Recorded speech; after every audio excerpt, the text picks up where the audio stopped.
Good morning and welcome back to our news bulletin, coming to you live from Warsaw. I'm Staria Strzemska. And we begin with Donald Trump, who says Ukraine has until Thursday to accept a 28-point peace proposal drafted by the US with input from Russia.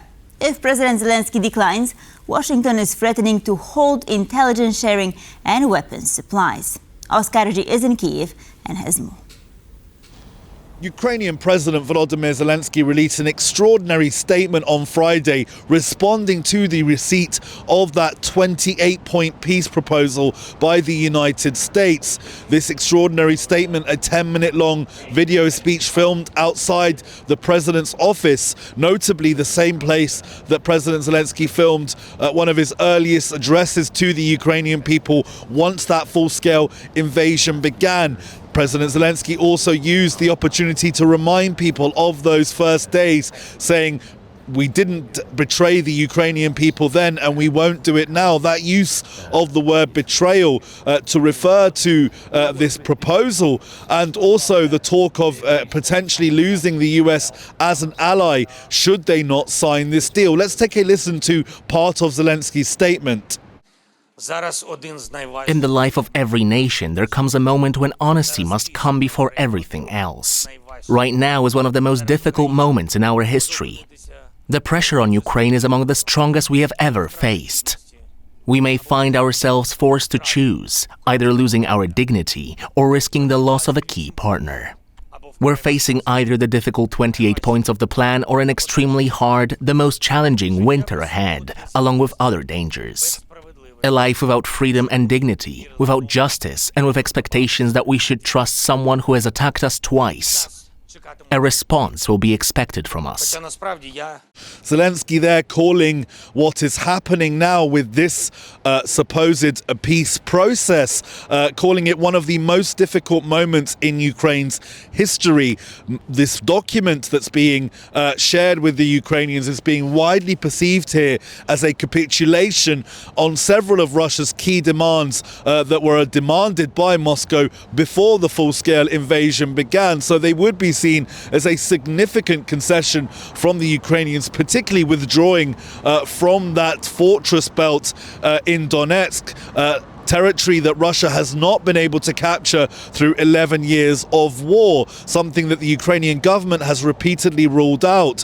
So this is a difficult moment for the Ukrainians to head into, with reports in the US media saying that Donald Trump is threatening to cut Ukraine off from intelligence sharing and ammunition should Ukraine not sign this agreement by Thursday. With this extraordinary statement by Zelenskyy clearly setting the Ukrainian people up to be prepared for what is supposed to be a difficult week as Ukraine tries to negotiate better terms from the United States. We're also hearing reports that the Europeans, the United Kingdom, Germany and France are also leading efforts with Washington to try and argue Ukraine's case and put forward counter proposals. So a lot of work still to come over the coming days, but a very strong message being sent by President Zelenskyy and the Ukrainian government that they are prepared not to sign this deal, even with this pressure being brought to bear on Kyiv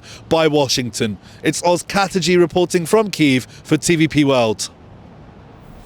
American Vice President JD Vance is defending the administration's proposed Ukraine-Russia peace framework, arguing that critics are ignoring the realities on the ground. He says any agreement must hold the fighting and prevent the war from reigniting. Here's what he had to say. Any Ukraine-Russia peace plan has to stop the killing while preserving Ukrainian sovereignty, be acceptable to both Russia and Ukraine, maximize the chances the war doesn't restart. Every criticism of the peace framework the administration is working on either misunderstands the framework or misstates some critical reality on the ground. There is a fantasy that if we just give more money, more weapons or more sanctions, victory is at hand. Peace won't be made by failed diplomats or politicians living in a fantasy land. It might be made by smart people living in the real world. Tatiana Shevchuk of Ukraine's Anti-Corruption Action Center says the country's major corruption scandal has given both the US and Russia an opening to advance their peace plan, a proposal she believes is highly unfavorable for Kyiv. We had this corruption revelations, which hit really hard to people's morale. And now it looks like U.S. is pressuring us not for a peace, but for negotiated surrender. And because this peace plan is not a peace plan, it's about capitulation right now.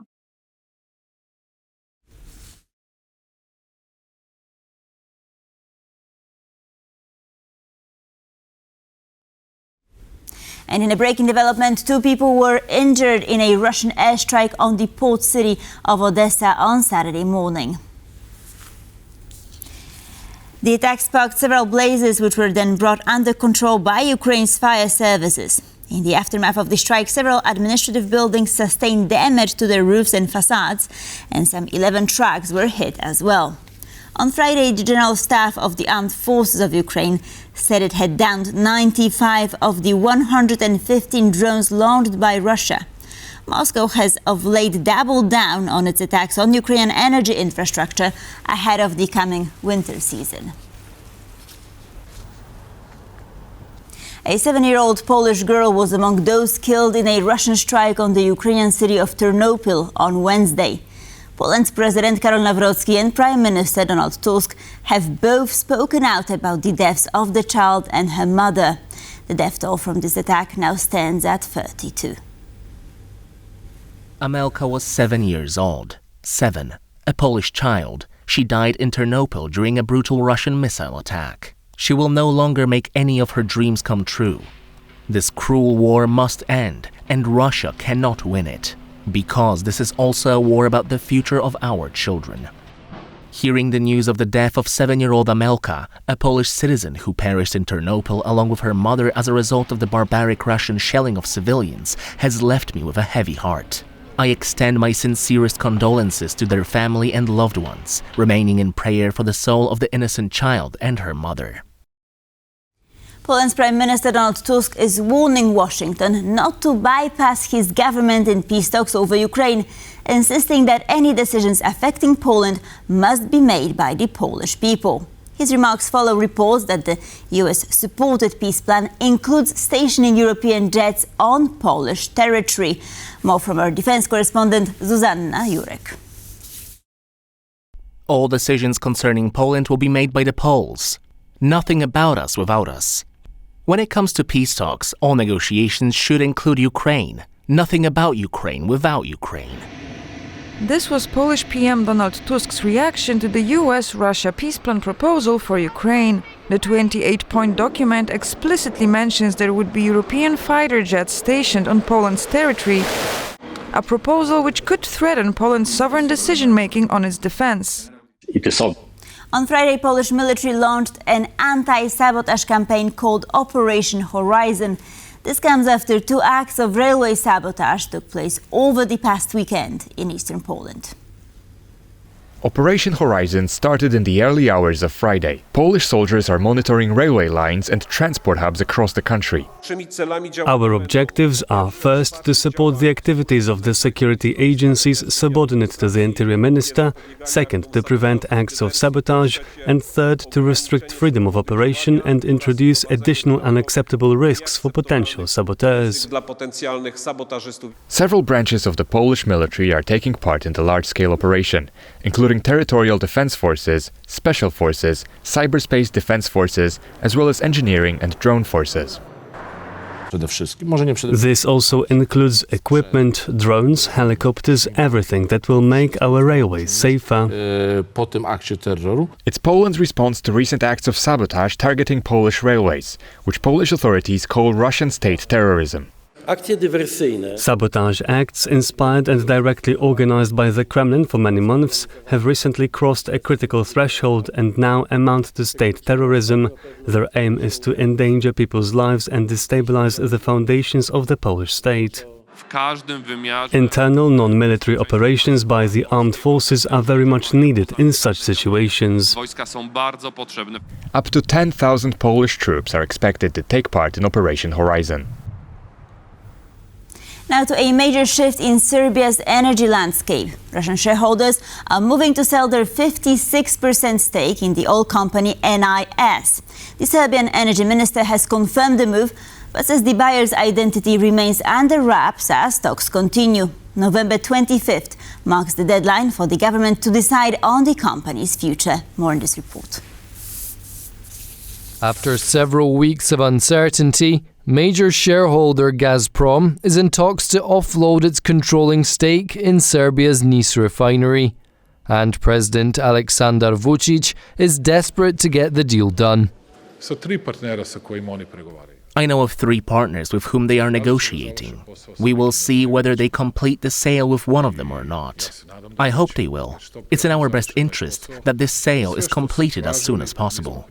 The Wall Street Journal reports that Abu Dhabi National Oil Company is among the potential buyers, and a source familiar with the matter told TVP World British energy giant BP is also in the race.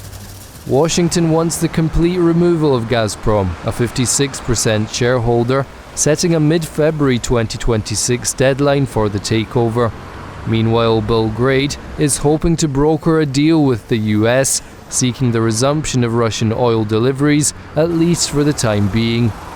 NIS has submitted a request through its lawyers in the United States to the US government for an extension of the operating license, which means that it would be able to continue to supply crude oil, so that the refinery can continue to operate. And we are now waiting for the decision of the US government.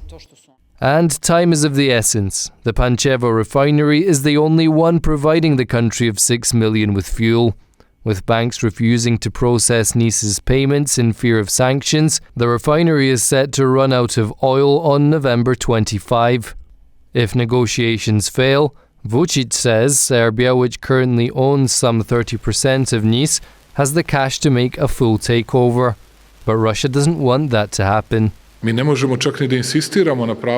cannot even insist on the right of preemption, which as a minority partner you have the right to, because the Russians will say that this is not a voluntary but a forced sale, so they ask to be able to sell to whoever they want. In a similar case related to Russian ownership and US sanctions, Bulgaria made a swift move to nationalize its formerly Lukoil-owned Burgas refinery. Hungary, along with Slovakia, managed to secure a 1-year exemption from the US to keep Russian oil flowing. The Polish Central Bank continued its gold shopping spree in October, increasing reserves to 530 tons. Data published by the National Bank of Poland indicates that last month the lender had added 15.5 tons of bullion to its vaults. Poland now holds the 12th largest gold reserves in the world, worth $68.4 billion, a $5.3 billion increase over September. Expanding national gold reserves has become Governor Adam Glapiński's hallmark policy. Since he took the helm of the central bank in 2016, Poland's holdings have risen more than 5-fold. Strong demand from central banks and investors has driven the value of gold up to record highs. In mid-October, its price peaked at over $4,350, but over the past month dropped below $4,100. And now time for some sports news. The Ski Jumping World Cup opened on Friday with a mixed team event in Norway.